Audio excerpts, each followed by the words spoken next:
Welcome to the Fighting on Film podcast, the podcast all about classic and obscure war movies, from the Normandy landings to the days of chivalry and swords. If it's been captured on film, we're going to try and cover it. I'm Robbie of RM Military History. I'm Matthew Moss of Historical Firearms and the Armourer's Bench. Hello, welcome back to Fighting on Film. Now this week we are joined by director and author Tom Petch to talk about his 2013 film, The Patrol, which was the first British feature film to tackle the war in Afghanistan from the British perspective. Tom, it's great to have you here. Welcome to the show. Yeah, great to be on the show. I'm a big fan of the show. I really enjoy it. Yeah. Oh, it's brilliant. Thank you. And, again, thanks for coming on to talk about your film, because as it is very rare to talk about a director about their movie. And before we go on, if you haven't seen this film, folks, it's available on Amazon Prime. You can buy it on DVD, Blu-ray, and it's really worth your time. So, as we usually do, I'll cover production or Matt will cover cast or how we ever do it. But this week, as we have you here, Tom, would be amiss to not get you to run through how did the film come about, like the production of it. Please regale us. That's a story. So it must have started. I looked at the first draft script, which was November 2009. So there you go. And the Afghan war had rolled into the NATO deployment. So British troops were in Helmand, and things had come off the rails a bit. And it was obvious to me that probably the Taliban were going to win. But I think quite a few people sort of realised this policy wasn't working. And a mate of mine, he rang me up. He's another veteran like me, so I was obviously in the army, left 97. And he rang me up after a bit of a sleepless night. Said, "Tom, we got to do something. We've got to buy these guys helicopters, because a lot of the casualties were coming about because they're moving by roads, and the Taliban could target people using IEDs." And I just sat thinking, helicopters, like how are you going to start a charity doing helicopters? I think this is before Help the Heroes had come in, which was that whole charity initiative came around, and that was actually a bit of a sticking plaster because it didn't really solve what was going on the ground. But anyway. So I went away, thought about it, thought, you know what, I'm in the film industry. I've been in the film industry in 97. I've made some films myself. They were short films and TV commercials. I thought I could write a script. And I'd actually, by that stage, I think I'd sold 2 scripts, neither of which got made. And I thought, I'm going to sit down and write it. And I sat down and write it. And obviously, with my sort of producer head on, when I was writing, I thought, we're probably not going to have a lot of money here. This is going to be a low budget thing. So I sort of wrote with that in mind. And I could mention a couple of things. Battle of Algiers, which is a film I love, which is a black and white war movie. Yeah. Absolutely love that. There was actually more. There was a play and a film called The Long, the Short, and the Tall. So the idea you just get a really small unit, really simple story, and try and portray some of the truth. Obviously, it's not a true story; it's a fictional unit, fictional deployment, all of that. But try and portray some of the truth of what it is to be in those situations. And then fast forward to the following year, I ran it past quite a few people, I think including the BBC, who went on to do Our Girl, which was their take on the Afghan war. And nobody picked it up. I mean, I think at some point somebody said, "Tom, it's an anti-war movie about Afghanistan. In this moment, nobody's going to take a punt on that." And I then thought, well, I've got production coming, we could do it ourselves. And that's basically what we did. Went into production, shot it in 3 weeks. The crew came with me. I think they figured, Tom's going to the desert 3 weeks. I said, look, we're going to the desert 3 weeks. We'll shoot a movie. I promise you're not going to get paid. You might get paid if we make some money there. We never did. But anyway, they call it deferment in the independent, which is the never of filmmaking. So, we went out in the desert. I mean, one of the actual amazing things about production is I'd started in the film industry as a location manager. And to really pull it off in Morocco, what we needed was somewhere we could base ourselves in the desert and shoot at the same time. And I, through a friend of mine who did big movies, like he did all the Star Wars and stuff and the big, epic sandals movies out there, he put me in touch with a guy called James Cutting, who sadly died recently. He was a fixer based out of Marrakesh. He said, "What are you after?" I said, "Ideally an oasis with some accommodation and a ruined village." He said, "There's a place I remember like that out in the desert, me and him and the woman who became my wife, who drove out to the desert looking for this place. She actually spotted it from the back of the Jeep because we were looking the wrong way. Said, is it that down that valley?" And what it was a Frenchman had started an eco-lodge out there in an extra Berber settlement. And the Berbers had been, Moroccan history, a bit complicated, but anyway, they'd been moved on. And that's what the compound was and everything in the movie. We thought it was, right. And when we brought a couple of Afghan vets out, they went, bloody hell, this looks like Afghanistan. And we shot in August. Ramadan, because it was closed. It was closed except for one guest who was really weird. When we arrived, Prince was there in the Eco Lodge with his band. And one of his real experiences arriving there to start the filming, I was going to run in the desert and I ran past Prince and a woman on a camel in the desert. Or the artist Prince. So, so that's kind of how we got off the ground. What else could I talk about production? Can I ask me some questions? Because I don't know what I've done there. So you said about budget, like what I couldn't find anything online about a budget. Like what money were you playing with to get the film made? We had cash, 250,000, which is nothing for making a film. I mean, we had one investor who got behind us and stuck with us. Is a really great guy.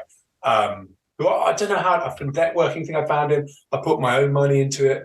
I used that thing, don't do this at home, people, but I did that thing they did in Clark. You know the movie Clerks, where they roll one credit card onto another?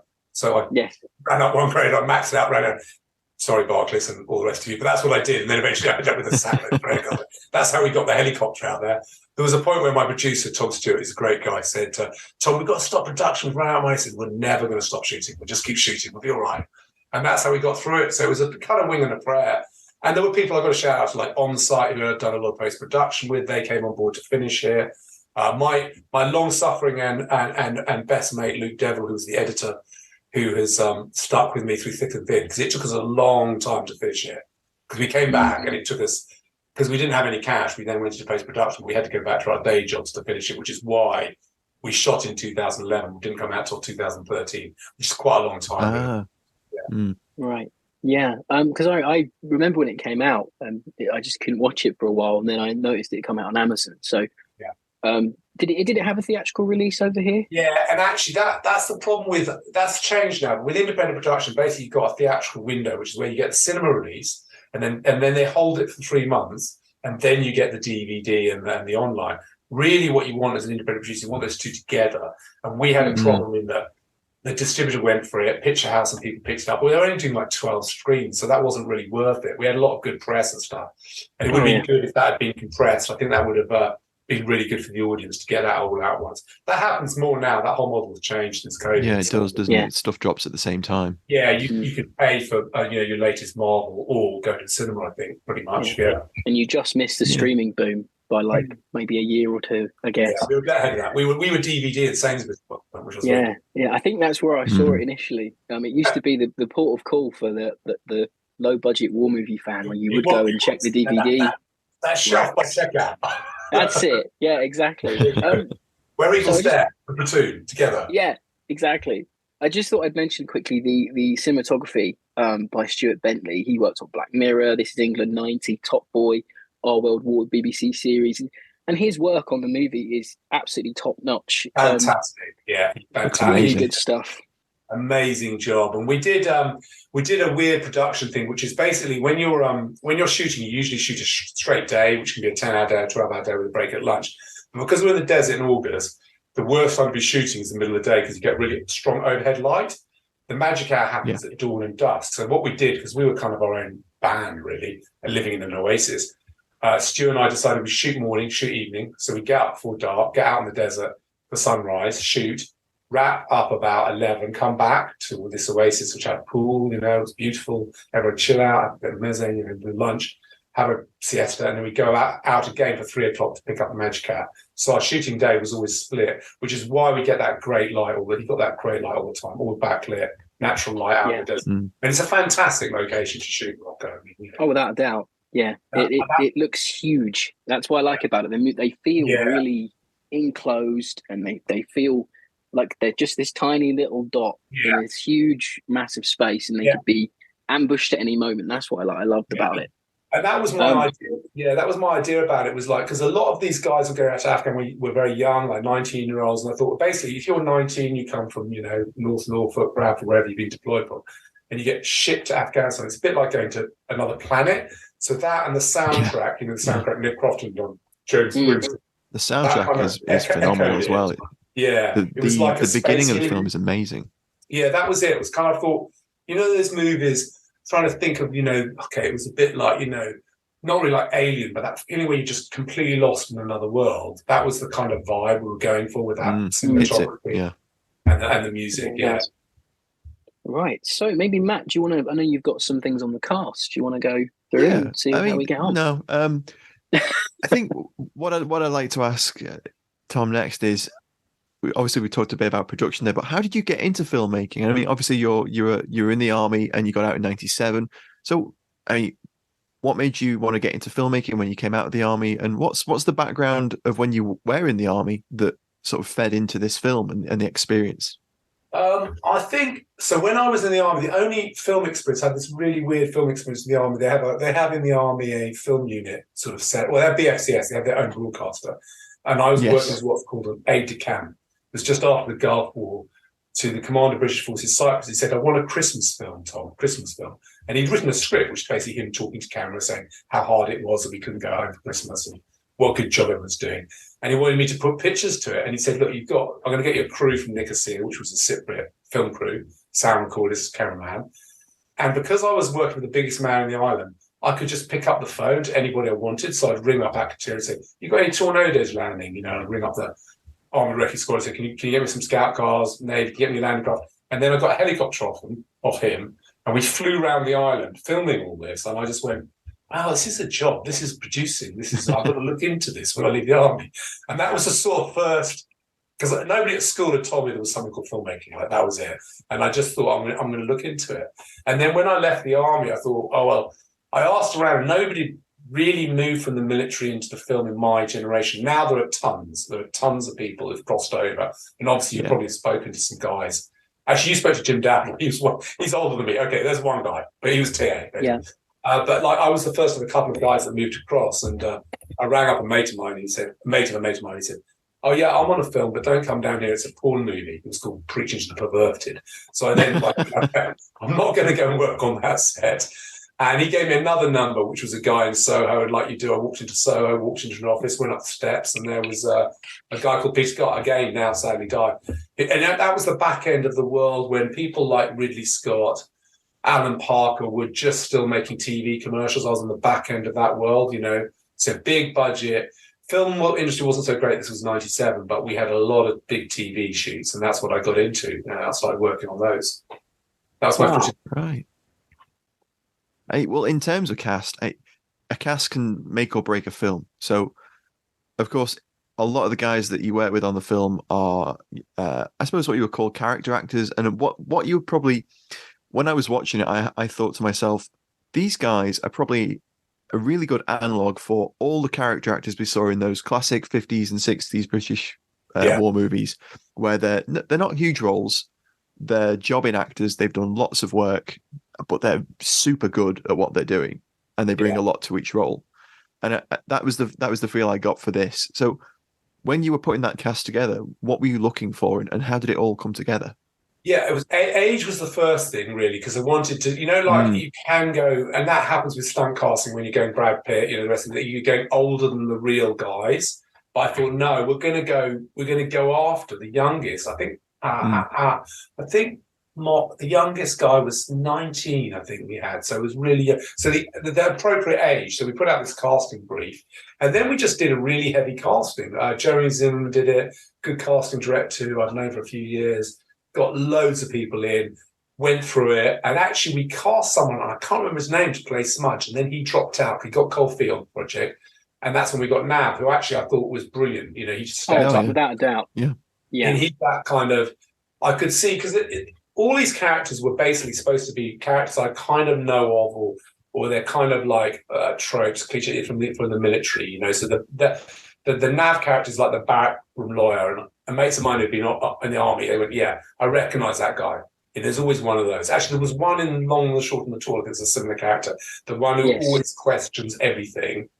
Yeah, regardless. I forget the character's name, but he's exactly the same thing. Yeah. And then Ben Wrighton obviously played the officer. I was kind of looking someone, I hate to say this, kind of looking someone who's a bit like me, kind of a bit young, like someone who's like a bit like, I know he was more, I hope Ben doesn't get excited. He was more like, he was actually posher, I think, more rugby than me. We looked at so definitely be kind of infantry officer material. And that was it, because I knew the characters well in my own head, in terms of what the real ones would look like.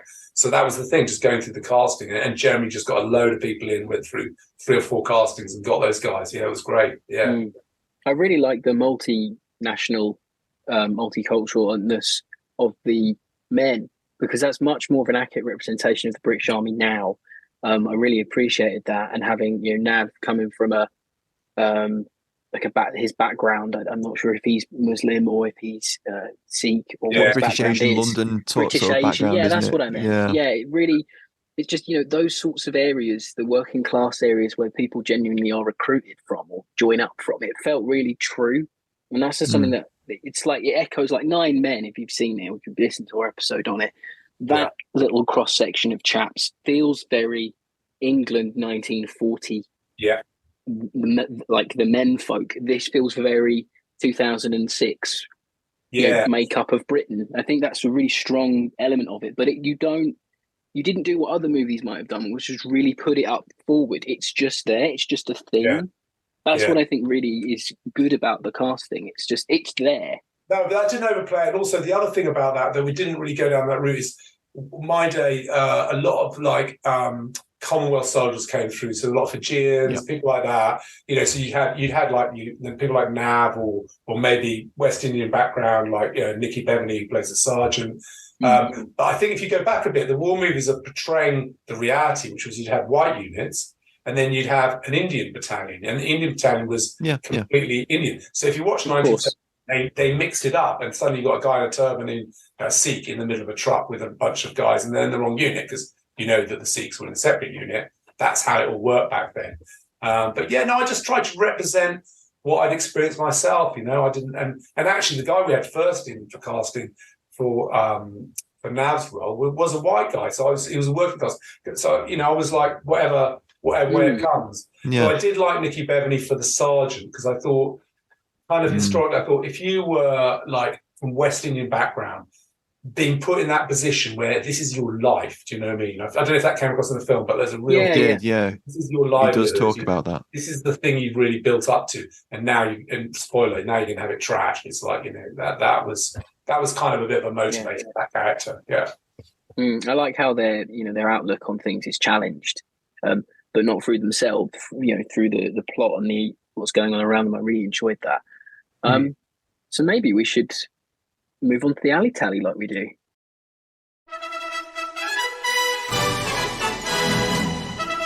It's time for Alley Tally on Fighting on Film. So, to lead off, did you have any obstacles with sourcing kit and equipment? Because obviously it's more modern gear. Is that harder to source? Yeah, we didn't have problems sourcing. We had problems getting it into Morocco. So I think Libya war was either on or was winding up when we went out there. And the insurers were like going, well, what are you going to do? And I said, well, we'll be one of the best armed units in the area. I said, we're going to have 2 Brownings and a load of AK. We'll have some stuff with us. We might have to recommission it. But anyway, that's what I said to them jokingly.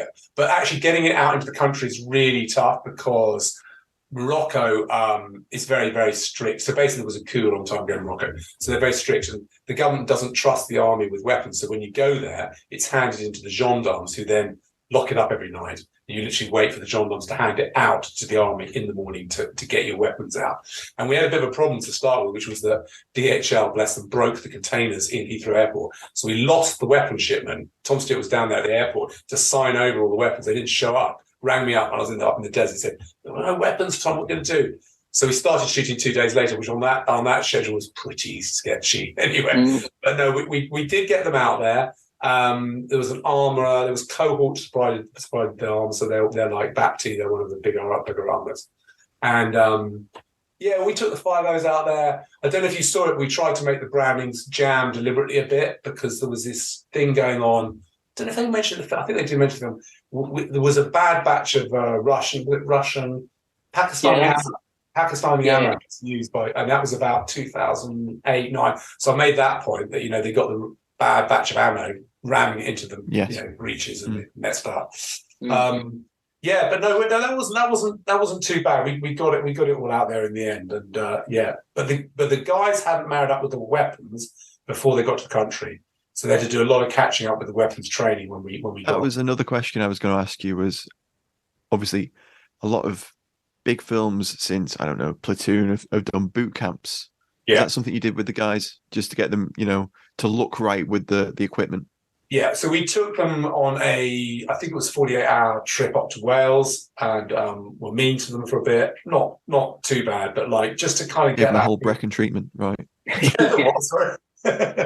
Give them the whole Brecon treatment. Yeah, I mean, there's some legendary boot camps. I think Platoon's got to be one of the better ones I've ever heard of, which sounds horrific. And actually, I know that they sprung from the boot camp to the opening scene of that film. Someone told me that on another podcast, actually. It's like, so they literally came out of the boot camp, were told they were going to stand down, went and had a few beers, and they got woken up at 3:00 in the morning and sent into the jungle to act out the first scene, which is method acting. But I did do quite a lot of that. I did quite a lot of, I don't know if you ever get the guys, it's like, I did make them walk a lot, and I did make them patrol a lot, and I didn't tell them what was going on, and there was this big thing about accommodation, which was, the oasis was sort of a beautiful oasis, and one side there was like a couple of huts, and the other side was like a proper eco village. And the cast didn't suss out for about a week that we were in the eco village and they were in these two huts all like crammed in together, sweaty, and I don't know whether that was the right thing to do to them. It was method, but You mentioned earlier that you broke for lunch. Yeah. Was it hard to get the guys back into the mindset of being in Afghanistan when you came back for that second session of shooting per day? A bit, but you know what? That's kind of what being an operations is like. There's a lot of it's downtime, just sleeping, and then suddenly someone wakes you up and goes, "Oh, can you go and do this?" It's like that's what happens. It's like that's the real thing. But yeah, performance-wise, they just got into a really good groove. I felt like, because the thing about actors, and they were all really young and really enthusiastic, they practiced their weapons drills. They had a competition about weapons drills when they were in camp. They'd be stripping the weapons down. They got faster, I shouldn't say this, but they did get faster than the veterans who were with us. They had competitions for money. And there was a point, and I shot it actually. They were up on a hill doing something. I said, "Stu, let's turn over." They're walking over that hill looking actually like you can believe that is a real unit. And that wasn't directed. They just went up there and started doing all the drills, the right step, because we tried to get them to the right separation. Because one thing that's always been on war movies, everyone's always really bunched up, like that, and you just wouldn't be like that. So I made them spread out and try and do something approaching the drills. Yeah, I love all that sort of desert DPM look. You've got the chest rigs, the SE80s with the one's got a UGL on it. I really like that. But one thing that I think stands out for me in the alley tally this week, it's just the amount of SA-80 bashing that goes on in this movie. It's absolutely incredible. And I've written down one of my favourite exchanges where he goes, he's moaning about the SA-80, and the lieutenant pipes up from one of the Wemmicks in just out of shot. He goes, "Actually, the A2 is an improved weapon." And Smudge goes, "Well, if it's so significantly improved weapon. Significantly improved. And Smudge goes, "Well, if it's so good, name me any other army that uses it." And that just I just chuckle every time I hear that, because me and Matt, we chat often about the SE-80 and its tumultuous period of service. We think, well, no one actually does use this weapon other than the British Army. Jamaican Defence Force. Jamaican Defence, that's such a funny line. Yeah, Matt's the Bolivians. Yeah. Must be a few lines around the place. Yeah. Does that come from your experience of using the weapon, or where's that come from? It's just not the best weapon, is it? Give me personally anything else. I mean, go through this. I started out. I'm old enough to start out with SLR. That was all right. That was a bit of an elephant gun, but you could stop an elephant with that. I like things like the Bren gun. I remember the Bren gun when I was a cadet. I had a Bren gun. That was a bloody good weapon. And then Browning's a good weapon. M16's a great weapon. But the S80, I just remember being issued it, and people used to run into trees, and then they had, because the magazine releases on the outside, simple things that you wouldn't. Yeah, magazine releases on the outside. You run into a tree, your magazine drips off. That's the last thing you're going to want. It's like, Anyway, it's a design. Yeah. You guys probably know more about its history. Right? It's just funny because you hear a lot of that time where people were complaining about the equipment they had. I remember it being in the news. Yeah. I remember a big Guardian editorial piece about it. Yeah, about it. Yeah. I remember a guy I was in Sabre Sales, if you remember that big military shop in Portsmouth. And there was a guy serving in there, probably about 2009, 2010. And he was like, "Oh, I'm buying extra magazine pouches and extra water bottles because I did my first tour and I had one. Like I had enough for like one water bottle and stuff like that." And he was saying how, interesting it was. And I think, for him to be so brazen about that at the time is quite telling. But I kind of like the moaningness of it. It's very accurate. That's what it is. And also everyone got. I remember there was that big shop down East London, Silverman's. Do you remember Silverman's? Yeah, so still going. Boots. Like if you want a pair of boots, you went to Silverman's because that was the only place you get a pair of boots that actually wouldn't wear out, fall apart on, And also before Gore-Tex was issued, that was my day. We didn't have Gore-Tex. You could get Gore-Tex, Civi Gore-Tex, and they did it in camouflage. That's what we went to buy, because everything issued to you was not terribly good as it was. Yeah. So where did you get the Wemmixes from? Were they in country? Did you have to ship them in? No, but they got left there. They never made it out. They never made it. I want to know what's happened to them, actually. Last time I saw them, they were sitting in Marrakesh airport. I went there on holiday, and they broke down, and we couldn't get them out. They're on a carnet. So then basically they got signed over to customs, and they just sat there, and then they were gone. So someone out there's, probably a surf company is operating them as a... Perhaps they're in a museum. No, we shipped them. I drove and then shipped them. The guys... one of the guys had been in I think it was the Royal Electrical Mechanical Engineers, one of them, and they teamed up, two of them, and they brought them out with a load of kit. They brought out a load of surplus kit, so the uniforms, spare uniforms, all that. They went out via Spain. Can you imagine that? Camouflage vehicles. So did you buy them off the surplus market for the film? Is that what you did? He owned them, and we rented them off him, and so the deal paid him. Because they look the business, they look really good. They look perfect. Welded them up. They're just long wheelbase Land Rover. He welded them up. They look spectacular. And obviously, you actually got the mounts for the Brownings and stuff because they needed that. And they look great. No, they really do. It reminded me a lot of certain sections of the movie when they're driving around in them and they're engaging at these incredibly long distances. And you can't see what they're hitting. Reminded me of I'm not sure if you've seen it, but it's a Sky documentary from about 2007 called Pathfinders. And it really, really reminded me of that.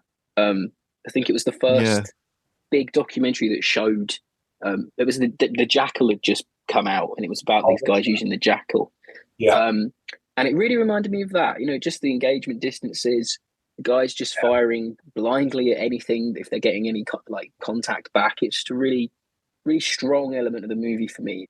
It was something that I thought, because if you think about, so the range of the Browning is 1/800 or something. It's like the engagement ranges are long. You don't want to get too close if you can help it. No, of course not. And then also the other thing is this thing where it's that war movie cliche where they see the enemy creeping up. When you're in contact, and nobody sees anything. All you hear is, and if it's in a built-up area, you just hear the echoes. So I wanted to portray that kind of chaos of. And I got criticised. I remember people asking me in QAs, why can't I see the enemy? You won't. That's it. Unless something jumps out right in front of you, you're not going to see them. That's not going to be the thing. Well, for me, that's one of the stronger elements of the movie. Sorry, just quickly, it's one for me one of the stronger elements of the movie that you don't see the enemy. Like everything I've seen or read about Afghanistan, or had friends that were out there, they were like, well, we'd get engaged at whatever distance, and we'd call in fast air. Like we wouldn't try and sacrifice ourselves if we could help it. Then you see those guys who are unarmed, the twitchers on the bikes and stuff. You see the people are spotters who are they're unarmed, so you can't do anything about them because the rules of engagement with that is you can't deal with those in any way. Yeah, but that's why I like the movie though. It feels true in its representation. Yeah, what were you saying? Sorry, it's fiction, but it's true. Yeah, of course. Go on, Matt. Sorry, I interrupted you, Matt.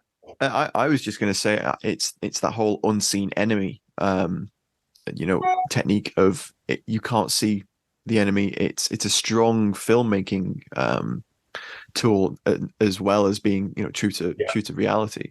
It works really well because the guys are engaging, but you can't see anyone firing back.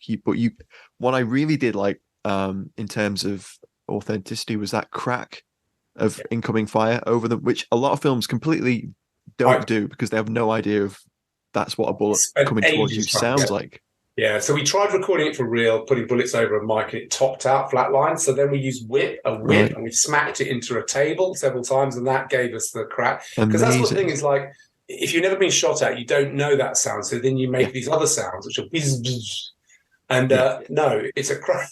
That's the crack is what you hear. So I really wanted to try and when we put it in the cinema, we took some veterans, put them in the cinema, and we put them in a big Dolby 7 speaker surround. And that went around the cinema at the back, and they went, "Oh, you could see that way." We did work. We did work at that actually. That sound effect, the sound is another. I think it really strong adds element. to it. It really does. I really liked the little splicing of the Apache gun camera that takes out the other Wimmick. I thought that was a really nice little thing to include. I thought that went really well. We've got some. Yeah, the biggest thing about that was like that cliche. The explosion's so big they shot it 7 times. It was literally like that. We rolled both cameras, right, and there was this brilliant FXX guy I work out with called O'Connor. He's Irish. He's from Spain. Irish explosives expert. There you go. Anyway, he's amazing. Worked with the locals, and our explosive wasn't really apparently very good. It was quite like low grade, and he just spent the day prepping that shot with like little, water bottles, plastic water bottles, cutting lids off them, inverting. And they dug it all in. We knew pretty much we had enough exposed to get one good hit. And he said, "Where do you want to shoot it?" And I went, "We're going to do it over the shoulder from above, like that." And we covered it as well from the side with the camera hitting the wall. But to do your main shot over the shoulder, then go, have I made a terrible mistake? Should we have just locked it off really close and just made sure we captured it? But it worked really well. I loved it, and I thought that actually, from my like directing point of view, was one of my happy moments in the film. Yeah, that it came on. Yeah, that was great. It looks fantastic. Whole ambush sequence is really good. Really good. Yeah, being hit with the IED as well. It just out of the blue. You're not expecting it. Again, like fiction but true. Really like that. Really think it's strong. So talking about strong things in the movie, maybe we should move on to favourite scenes. Hello there, sorry to interrupt. I wanted to let you know that you can now join our supporting cast over on Patreon. As thanks for your support, you'll be able to help us pick films, submit questions for guests, have first pick on brand new and exclusive merch, and much more. Thank you for your support. Now back to the show. Matt, do you want to start? Sure. I mean, as I said there, that the ambush sequence is really good. But what obviously stands out for me was a lot of the interpersonal scenes, and I really loved about the film all of the frictions between the guys and the various different layers of it. So you've got the class element of the squaddies, the working class guy, and the Ruperts, the officers. And then you've also got the intermix of units. So you've got a TA guy, you've got a Royal Marine Commando who is sort of been attached to them because he missed his unit's tour. And you get all these interesting interpersonal sort of frictions and clashes. And initially they're just banter, but as the 2-day patrol goes into a 2-week patrol, everything gets more serious, everyone's more tense, and everyone's jarring off one another. And I loved some of the dialogue you had in there, but just picking a few lines out when I was watching it earlier. Rob's already mentioned the SA-80 slander that goes on in the film, but there's a great line where I think it's the lieutenant who says, "Private Smith, would you please stop slagging off the equipment?" It's just such a nice little line. And there's the bit where they talk about borrowing some 50 caliber ammunition off the ANA, the Afghan National Army, and he says, "Now we're borrowing ammo off people we came here to save," essentially. Yeah, there's these little lines that I really liked out of the script, and I a lot of that reminds me of those older British war movies where a lot happens in the dialogue. It's not always action. It's often about interpersonal relationships and the way characters sort of interact and develop. And I think the film does that really well. Yeah, it's interesting. But yeah, they're my favorite parts. There's a good, because I wanted to show, because often I think that, again, is a war movie cliche where the unit goes there, they take some casualties, but they're all strong and they all finish well together. But go figure, if you're under that much pressure, that may not be the way. And it's been my experience that sometimes that isn't the way that goes, and the frictions really blow up. People that end up having fights over stuff.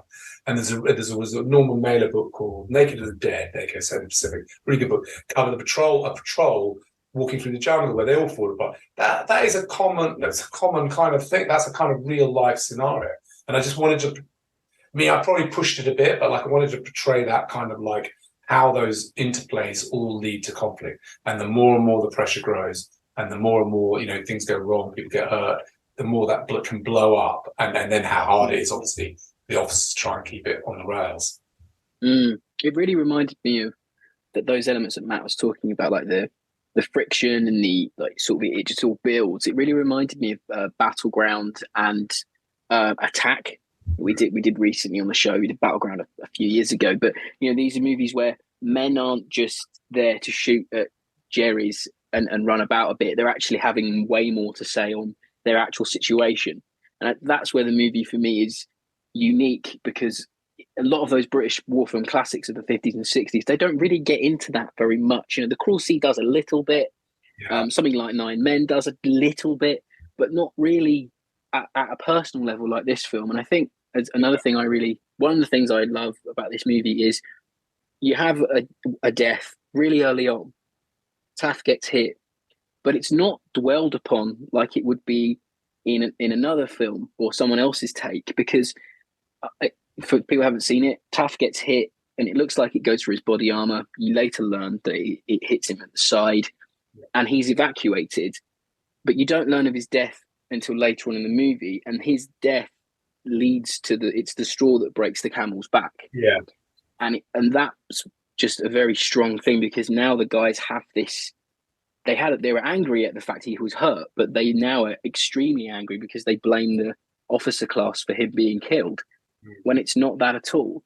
But it's just that whole these personal relationships, the banter will get them through. But when there's not, it's like Taff was the main banterer, and Smudge just sort of is really affected by that. I really think that's a strong part of the movie. It's much more of an interpersonal type war film than it is an actioner, and I really appreciate that. Yeah, definitely. That's what I wanted, and I was trying to show, because as an officer, you have to stand there. If the policy's a mess, right, and you're in a situation like that, and the policy clearly for them is a mess, you still got to front up the policy. You can't turn around and go like, oh well, we'll just pack up and leave, or whatever you would want to do. But I was trying to show that just because you've got a uniform on doesn't dehumanize you. Just because you're in the military, you're still a human being. You've still got all the same motivations all of us have, all the same emotions. Everything's going to be the same. You're just in a very pressured situation. I think that's there's another thing where it just stands it apart, because there aren't many war films. Well, there are obviously war films that do this, but not often than not, your bigger Hollywood movies don't really get that level of it. They might hint at it, but when you do an independent production like this, you've got way more scope. You haven't got a studio saying, look, we need more action. There's no, you haven't had an explosion for 10 minutes. What the hell are you doing? You've got the opportunity. You would, if it was a big commercial film, you would not get away with that. No, you get a bit of it. You get Saving Private Ryan while they're sitting around the campfire playing the record for 5 minutes or a minute, and then they're gone. And that's as close as you wouldn't get it. I did think that what's the one, Band of Brothers TV series? I thought they did quite good stuff. There's a bit of that in that. Trying to think of it, But I also have this theory, and I was going to ask you about it. So when the men are out in the open, they're very professional soldiers, and they have this outward look of, doing the drills, patrolling, driving around in the Wemmixes. And then when they're inside in the compound, they have these outbursts, they have the banter, they have complaining about kit. Was that a narrative choice for you to have? When they're out in the open, they present themselves. When they're inside, they're in, and they can talk about their inner thoughts. And I'm probably being a bit theatrical about it, but no, that's exactly because they're highly professional. They're members of the British. They're highly professional. They're never going to let anything get in the way of the job. The job comes first. But away from the job, when you have that downtime, when there's somewhere relatively safe, then that's when things get expressed that aren't being expressed. And you can't stop in the middle of a patrol and have a bust up about something. That's not. No, of course not. And it never would really happen, I think. So yes, that is exactly a narrative choice, and I think it's quite a real choice. Yeah. No, it was really strong.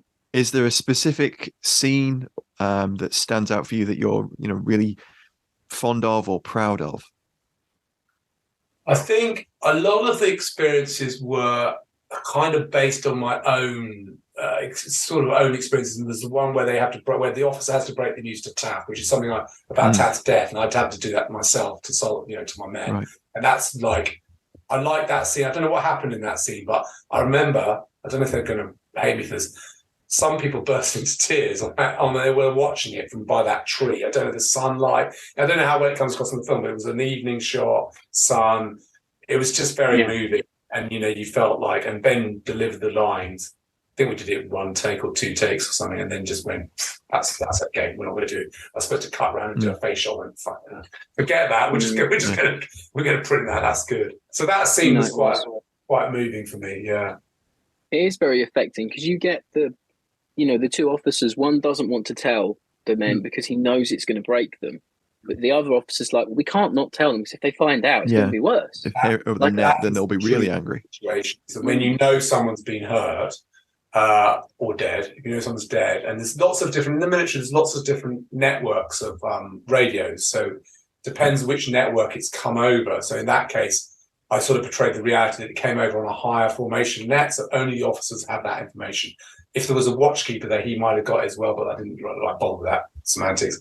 But that might spread somewhere else down the networks, and then eventually someone would find out, and that probably would be worse. If people have found out that everyone knew and you didn't know, then that would be worse. I think that was the point the character Ben plays is making. It's like, it comes across, And it gives the characters way more agency and a chance to react to something rather than having them hear it secondhand, which is, and it allows their characters to develop and actually take it on board. So maybe we should ease into final thoughts like we usually do. Oh, no, but before we do, we should actually do our listener question for this week. So Brian Williams, one of our Patreons, if you're not a Fighting on Film Patreon member, this is one of the perks that you get when we have guests on like Tom. You can ask them questions. And he asks, how important was it that the soldiers were seen to talk as soldiers and not as actors playing soldiers, which you often see in films? Yes, I wanted the dialogue to I want those characters to be believable to people who'd served in the military. I don't. What I think about this film is that it's not accurate in terms of I think if you've been an Afghan vet, you look at it and go, there's all sorts of things wrong with this film. There are loads. It's not because it's fiction. But I wanted people who'd served in the military to recognise those characters, like I say, the NAV, and for them to talk. And again, probably wouldn't have got away with so much of it on a bigger production. Like sometimes Stu, my DOP, generally go, what are they talking about now? I said, never mind, Stu, it'll come out in the wash. People either understand roughly what they're saying, but maybe the emotion will come out or whatever, because I wanted them to speak in the language they would have spoken in. And also it's sometimes quite rude, it's kind of like on the nose. That's how it is, that's how people talk in the military. And I like the fact that the officers use a lot more jargon than the men do. The men are just very more straight with how they're talking. The officers are saying the jargon. Because sometimes when the officers are talking, I was like, I don't know this abbreviation, but it made complete sense for these guys to be saying it, which is really nice. So, final thoughts, chaps, for this week.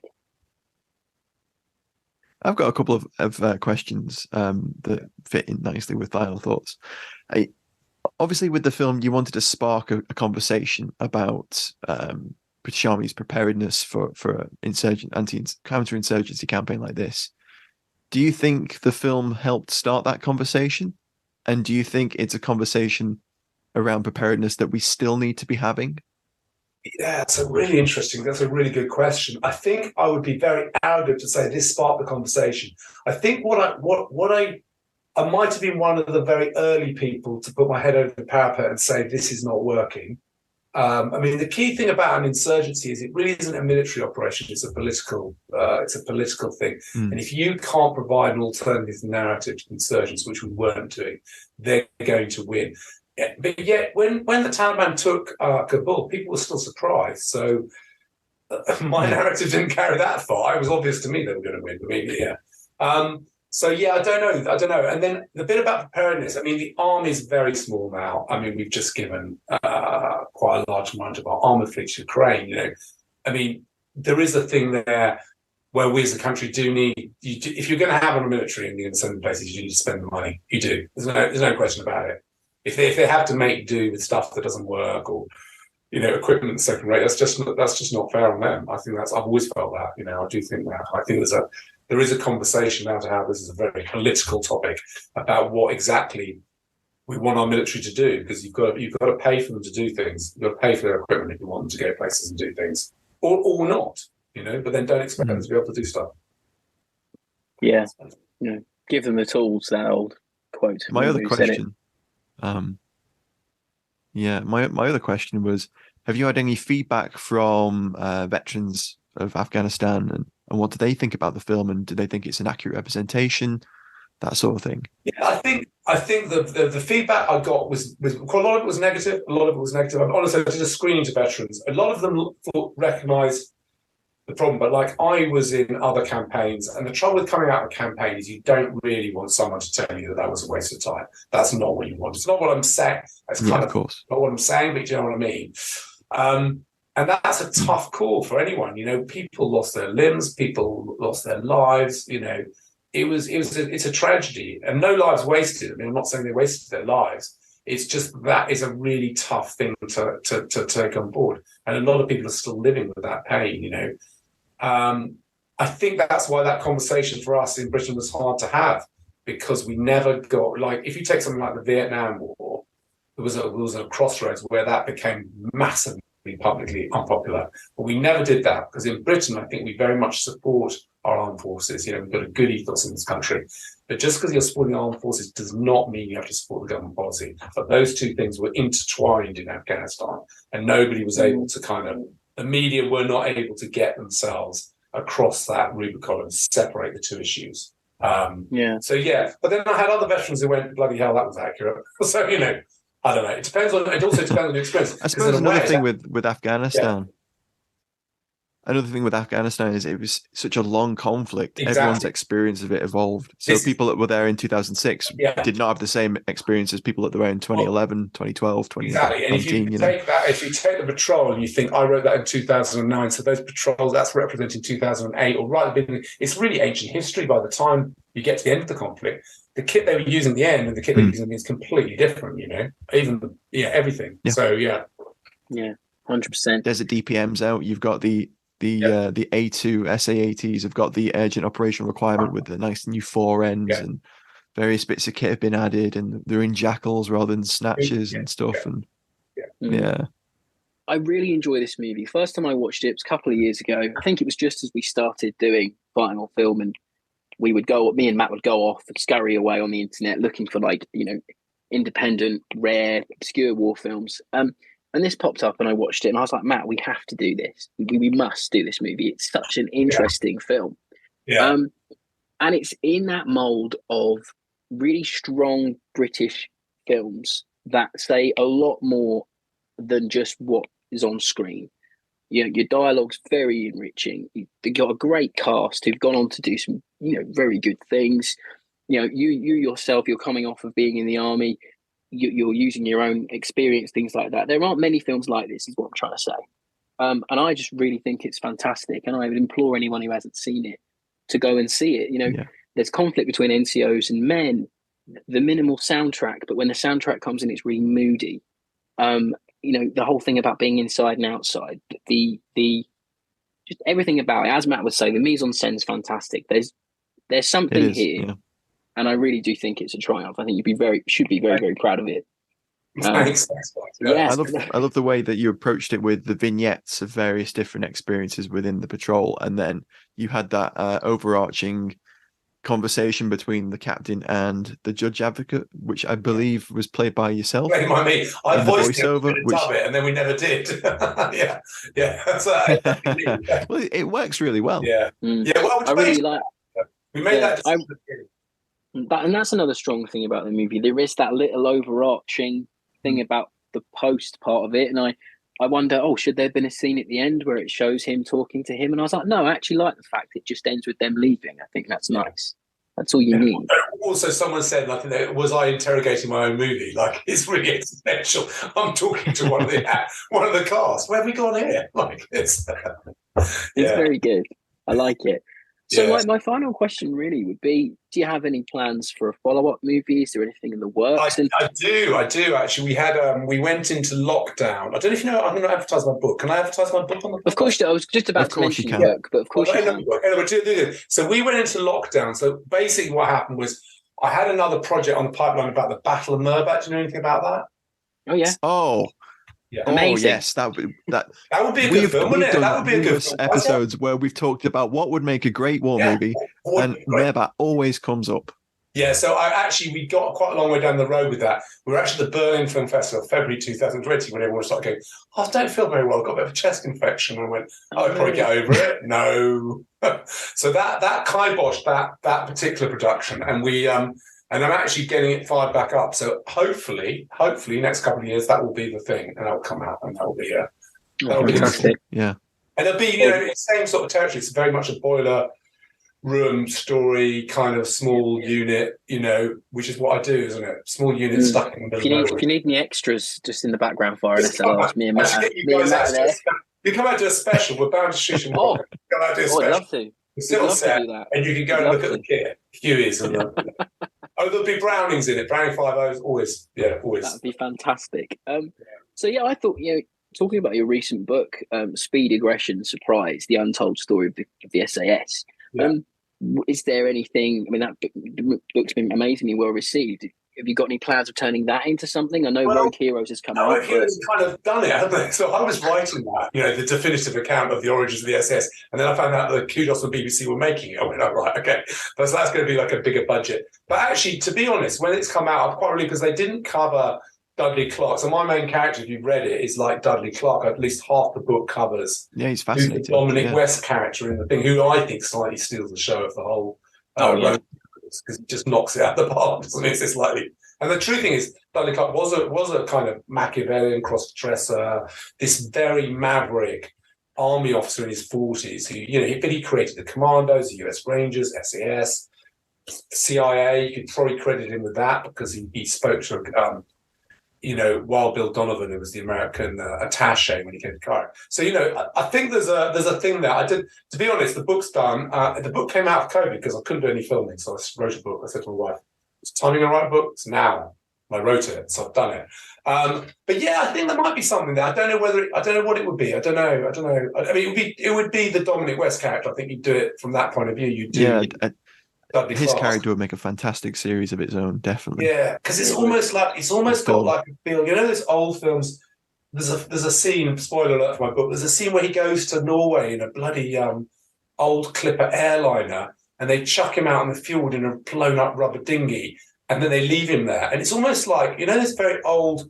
Yeah, this feels like a 50s war movie where you go, "What is going on? This is nuts. This can't be a true story. Like, how is this happening?" Like something like I Was Monty's Double or. Something like that. I Was Monty's Double was his story. He cast the character. That was his idea. It's his idea. He watched. What film is it? Is it Two Something's Past Cairo? Foxhole in Cairo? One of those ones. Might either be Foxhole. I don't think it's Foxhole. It's one of those ones. He was sitting in a cinema in Italy, and he saw this guy walk on playing a Royal Tanks officer. And went, that guy looks like Montgomery, and he made a note of it. And he thought, when the Normandy lands, he said, we could fake that guy. And the saddest thing about Clark, he never got to write his own story. So all this stuff came out. Operation Mincemeat, which was his. He had a bigger plan than that. These are all his stories. He never got to do it himself because he was bound by the official secrets. So yeah, definitely something there. Wow. Something there. Brilliant. Yeah. I really hope you get something done on that one. To wrap up, thank you so much for joining us, Tom. It's been so eye-opening and amazing talking to you about your film. And again. Yeah, listeners, if you haven't watched it, it's out there. It's easily findable. Please watch it and drop Amazon Prime right now. There's no excuse. Yeah, and I encourage all the directors get on here. Directors and producers get on here because that's good, isn't it? If you get like other directors, you should get on it. It's a great podcast. I find it really interesting. Yeah, it's that half the battle is finding industry people that want to come on, and they're not busy. That's half the problem. Well, I'll find some for you. Well, please do. Watch this space, folks. Yeah. Watch this space. So, as always, thanks for listening once again, everyone. And you can find the rest of the show on fightingonfilm.com. Start from episode 1, have a FOC binge, and we will catch you next time. Thanks for joining us, everybody. Thanks, Tom. Thanks, everyone. Bye. Yes, that was brilliant, guys. Thank you very much. Take care. Really fantastic. Thanks, Tom.